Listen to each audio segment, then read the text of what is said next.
Telangana assembly budget సమావేశాలు రెండో రోజుకు చేరాయి. గవర్నర్ ప్రసంగం, ధన్యవాద తీర్మానంపై ఇవాళ సభ్యులు చర్చిస్తారు. ఈ నెల 27 వరకు అసెంబ్లీ సమావేశాలు కొనసాగుతాయి. హోళీ సందర్భంగా రేపు సభకు సెలవు ప్రకటించారు. ఈ నెల 19న అసెంబ్లీలో ప్రభుత్వం బడ్జెట్ ప్రవేశపెట్టేందుకు రెడీ అవుతోంది. తెలంగాణలో స్మార్ట్ రేషన్ కార్డుల జారీకి ప్రభుత్వం సన్నాహాలు చేస్తోంది. కార్డులకు సంబంధించిన పలు డిజైన్లను పరిశీలిస్తోంది పౌర సరఫరాల శాఖ. ప్రతి స్మార్ట్ రేషన్ కార్డుకు ఒక క్యూఆర్ కోడ్ ఉండేలా ప్లాన్ చేస్తున్నారు. ఈ విధానంతో రేషన్ బియ్యం పక్కదారి పట్టే అవకాశం తక్కువగా ఉండే అవకాశం ఉందని చెబుతున్నారు. త్వరలోనే డిజైన్ల ఎంపిక పూర్తి చేసి కార్డులు జారీ చేసేందుకు రెడీ అవుతున్నారు. తెలంగాణ సీఎం రేవంత్ కలల ప్రాజెక్ట్ అయిన ఫ్యూచర్ సిటీ అభివృద్ధికి వేగంగా అడుగులు పడుతున్నాయి. సిటీ అభివృద్ధి కోసం ప్రత్యేకంగా ఫ్యూచర్ సిటీ డెవలప్మెంట్ అథారిటీ ఏర్పాటు చేశారు. ఈ ప్రాజెక్టుకు సీఎం రేవంత్ అథారిటీ చైర్మన్ గా వ్యవహరిస్తారు. రంగారెడ్డి జిల్లా 7 మండలాల్లోని 56 గ్రామాల పరిధితో ఫ్యూచర్ సిటీని ఏర్పాటు చేస్తున్నారు. ఏమండి, ఇప్పటి నుంచి నాకు ఇంటి పనిలో కొంచెం ఎక్కువ హెల్ప్ చేయండి. ఎందుకు? నీకు జాబ్ దొరికిందా?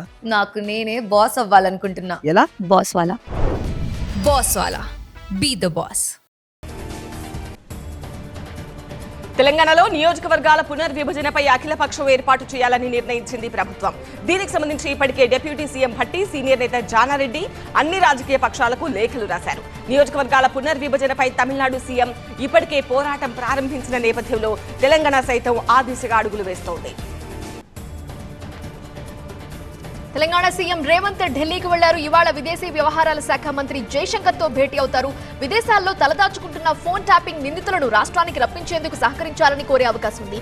అంతేకాదు పలువురు కేంద్ర మంత్రులతో కలిసి తెలంగాణ ప్రయోజనాలపై చర్చిస్తారు. వచ్చే నెలలో గద్దర్ అవార్డుల ప్రదానం ఉంటుందన్నారు సినీ నిర్మాత దిల్ రాజు. అవార్డుల ప్రదానోత్సవాన్ని ఘనంగా నిర్వహిస్తామన్నారు. మరో వారం లోపు అవార్డుల కోసం దరఖాస్తులు స్వీకరిస్తామని చెప్పారు. జ్యూరీ ఎంపిక ప్రక్రియను త్వరలోనే పూర్తి చేస్తామన్నారు.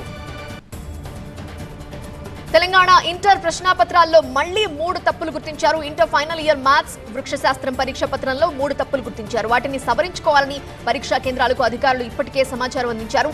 తప్పుగా ఇచ్చిన ప్రశ్నలకు అంతే స్థాయిలో మార్కులు కలిపే అవకాశం ఉంది.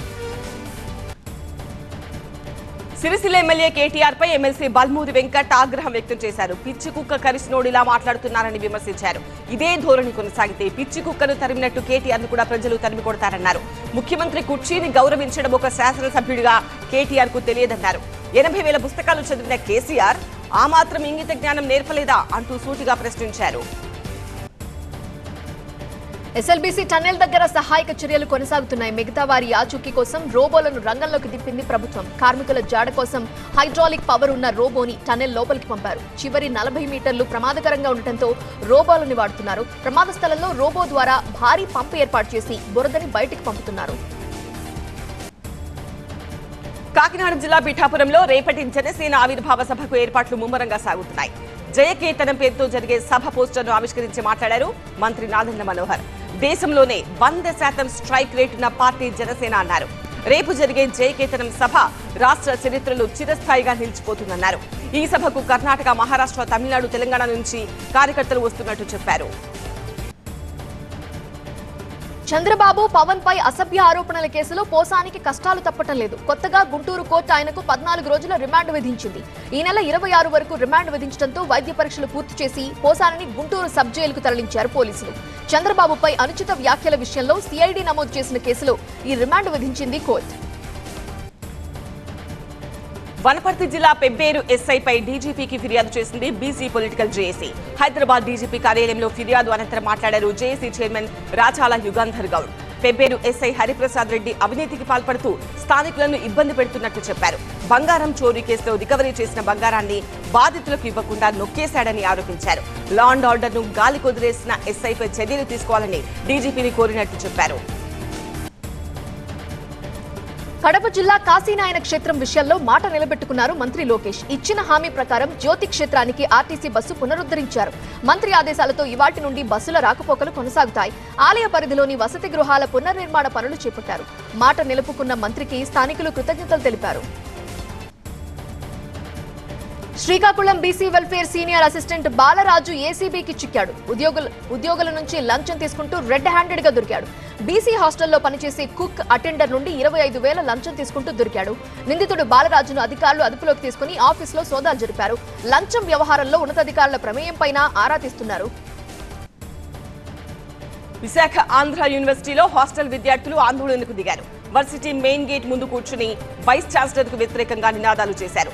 అర్ధరాత్రి ప్లేట్లను నేలకేసి కొడుతూ మెస్ ఛార్జీలు పెంచాలని డిమాండ్ చేశారు. హాస్టల్లో మెనూ సక్రమంగా అమలు చేయడం లేదని ఆరోపించారు. నెల్లూరు జిల్లా ఇందుకూరుపేట మండలంలో ట్రాన్స్ఫార్మర్లలోని విలువైన కాపర్ వైర్ ఆయిల్ దొంగలు ఎత్తుకెళ్లారు. పొలాల్లో ట్రాన్స్ఫార్మర్లను ధ్వంసం చేస్తూ కాపర్ వైర్ ఎత్తుకెళ్తున్నారు. నిత్యం సాగుతున్న కాపర్ ఆయిల్ చోరీలతో రైతులు ఆందోళన చెందుతున్నారు. ట్రాన్స్ఫార్మర్లలో కాపర్ చోరీ వల్ల తీవ్రంగా నష్టపోతున్నట్టు చెప్తున్నారు. ఇప్పటికైనా ట్రాన్స్ఫార్మర్ల దొంగల ఆట కట్టించాలని పోలీసులను కోరుతున్నారు రైతులు. పెద్దపల్లి జిల్లా సుల్తానాబాద్ సంతాన వేణుగోపాల స్వామి బ్రహ్మోత్సవాలు అంగరంగ వైభవంగా జరిగాయి. రథహోమం, రథబలి, పూర్ణాహుతి అనంతరం శివాలయంలో స్వామివారికి తెప్పోత్సవం, చక్రస్నానం నిర్వహించారు. ఉత్సవాలకు జిల్లా గ్రంథాలయ చైర్మన్ అన్నయ్య గౌడ్ దంపతులు హాజరై పూజలు చేశారు. వందలాదిగా తరలివచ్చిన మహిళలు స్వామివారి చక్రస్నానానికి పట్టించిన పసుపు ముఖానికి పెట్టుకున్నారు. స్వామి విగ్రహాన్ని తలపై పెట్టుకుని భక్తి పరవశంతో హోలీ ఆడారు.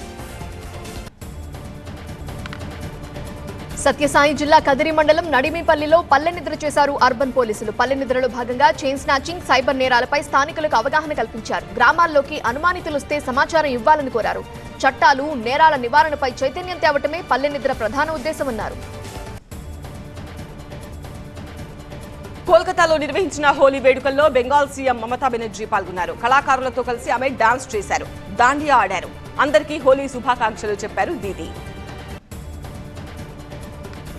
హోలీ పండుగ సందర్భంగా మసీదుపై రంగులు పడి వివాదం ఏర్పడకుండా చూసేందుకు యూపీలోని సంబాల్ షాహీ మసీద్ను కవర్లతో కప్పేశారు.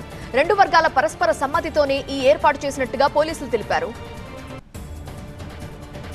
భారత్, మారిషస్ మధ్య వ్యూహాత్మక భాగస్వామ్యం మరింత బలోపేతమైంది. ఇరు దేశాల మధ్య వాణిజ్యం, సముద్ర భద్రతా రంగాల్లో పరస్పర అంగీకారం కుదిరింది. మొత్తం 8 ఒప్పందాలపై ఇరు దేశాలు ఒప్పందం కుదుర్చుకున్నాయి. దేశీయంగా ఉత్పత్తి అవుతున్న బొగ్గు అమ్మకాలు, కొనుగోలు కోసం కోల్డ్ ట్రేడింగ్ ఎక్స్చేంజ్ ఏర్పాటు చేయాలని ప్రభుత్వం భావిస్తోంది. వాణిజ్యపరంగా బొగ్గు తవ్వకాలు జరిపే వారికి సొంతగా ఉపయోగిస్తూ మిగిలిన బొగ్గును అమ్ముకునేందుకు ఎక్స్చేంజ్ కంపెనీలకు వెసులుబాటు కల్పిస్తుంది. ఎన్నికల దృష్టిలో పెట్టుకుని అప్పటి యూపీఏ ప్రభుత్వం 2013లో హడావిడిగా ఆహార భద్రతా చట్టాన్ని తీసుకొచ్చిందని కేంద్ర మంత్రి ప్రహ్లాద్ జోషి లోక్సభలో తెలిపారు. 2014లో మోదీ ప్రధాని అయిన తర్వాత ఆ చట్టాన్ని సరిగ్గా అమలు చేస్తూ ఇప్పుడు 80 కోట్ల మందికి ఉచితంగా ఆహార ధాన్యాలు అందిస్తున్నామని తెలిపారు. హర్యానా మున్సిపల్ ఎన్నికల్లో బీజేపీ దాదాపు క్లీన్ స్వీప్ చేసింది. 10 మున్సిపల్ కార్పొరేషన్స్ కు గాను 9 విజయం సాధించారు. మరో చోట ఇండిపెండెంట్ అభ్యర్థి మేయర్ గా గెలిచారు. ఈ ఎన్నికల్లోనూ కాంగ్రెస్ ఘోరంగా దెబ్బతింది. మాజీ సీఎం భూపేందర్ హూడాకు పట్టున్న చోట్ల కూడా కాంగ్రెస్ ఓడిపోయింది. కర్ణాటకలో సంచలనం సృష్టిస్తున్న రన్యారావు గోల్డ్ స్మగ్లింగ్ కేసు కీలక మలుపులు తిరుగుతోంది. ఈ వ్యవహారంలో 2 మంత్రుల ప్రమేయం ఉన్నట్టు ఆరోపణలు వస్తున్నాయి. ఈ క్రమంలో సీఎం సిద్ధరామయ్యతో హోంమంత్రి పరమేశ్వర భేటీ కావడం ప్రాధాన్యం సంతరించుకుంది. రన్యారావు బెయిల్ పిటిషన్పై తీర్పును బెంగళూరు కోర్టు రేపటికి వాయిదా వేసింది.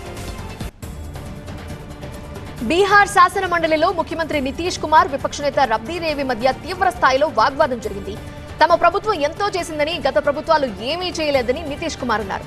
అంటే మీరు ముఖ్యమంత్రి కాకముందు మహిళలు దుస్తులు కూడా ధరించేవారు కాదు కదా అంటూ రబ్డీ దేవి వ్యంగ్యంగా ప్రశ్నించారు.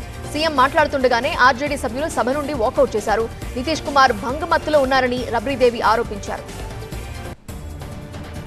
తమిళనాట త్రిభాషా విధానంపై వివాదం నెలకొన్న సమయంలో మద్రాస్ హైకోర్టు మధురై బెంచ్ సంచలన తీర్పు వెల్లడించింది. ప్రభుత్వ ఉద్యోగాల్లో చేరేవాళ్లు తమిళం తప్పనిసరిగా నేర్చుకోవాలని స్పష్టం చేసింది. తమిళ పరీక్షలో ఫెయిల్ కావడంతో తనను తమిళనాడు ఎలక్ట్రిసిటీ బోర్డు ఉద్యోగం నుంచి తొలగించిందని ఆరోపిస్తూ ఎం జయకుమార్ అనే వ్యక్తి వేసిన పిటిషన్ను హైకోర్టు కొట్టేసింది. మధ్యప్రదేశ్ విపక్షం కాంగ్రెస్ అసెంబ్లీ సమావేశాల సందర్భంగా నిత్యం ఏదో ఒక రూపంలో నిరసన ప్రదర్శనలు నిర్వహిస్తోంది.